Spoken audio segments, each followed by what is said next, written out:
पेपरला नेहमी असतात बघा की काही अंक दिले असतात, 3 किंवा 4 अंक साधारण दिलेले असतात, प्रत्येकी अंक एकदाच वापरायचा असतो आणि जेवढ्या संख्या तयार होतात त्यांची बेरीज तुम्हाला सांगायची असते.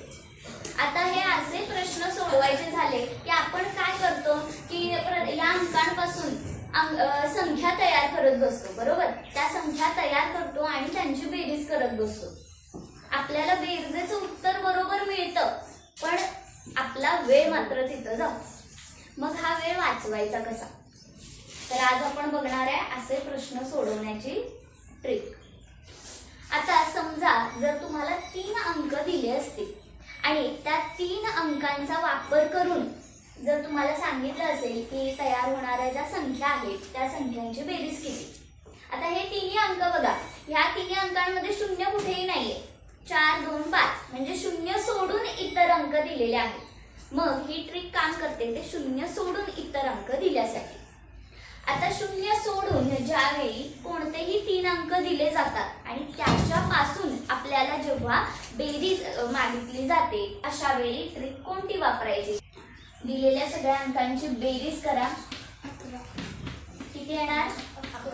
बघा 4 आणि 2 6 आणि 5 11. आलेल्या बेरजेला 222 ने गुणा. आलं तुमचं उत्तर. चल करूयात. 222 गुणिले 11. सोपं आहे अगदी. 11 दुणे 22 7 2. 11 दुणे 22 23 24. 4 लिहिले 7 2. 11 दुणे 22 23 24. आलं बघा उत्तर 2442 आहे बघा पर्याय. आता 4 अंक आले तर त्या 4 अंकांना गुणायचं कोणत्या संख्येने? बघा 4 अंकांची बेरीज करा. 7 अधिक 9 अधिक 1 अधिक 3 20 येतं ना. आता याला गुणायचं आहे ते 6666 ने. 6666 गुणिले 20. बघा 6666 गुणिले 20. शून्य आहे तसा लिहिला मी.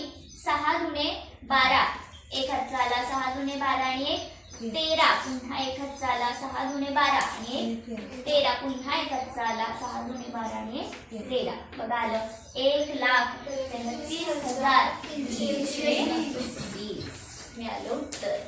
लक्षात आलंय सगळ्यांच्या ही ट्रिक? बघा अतिशय कमीत कमी वेळात आपण उत्तर याचं काढायला शिकलोय. 3 अंक आले की गुणणार कशाने बेरजेला? 222. 4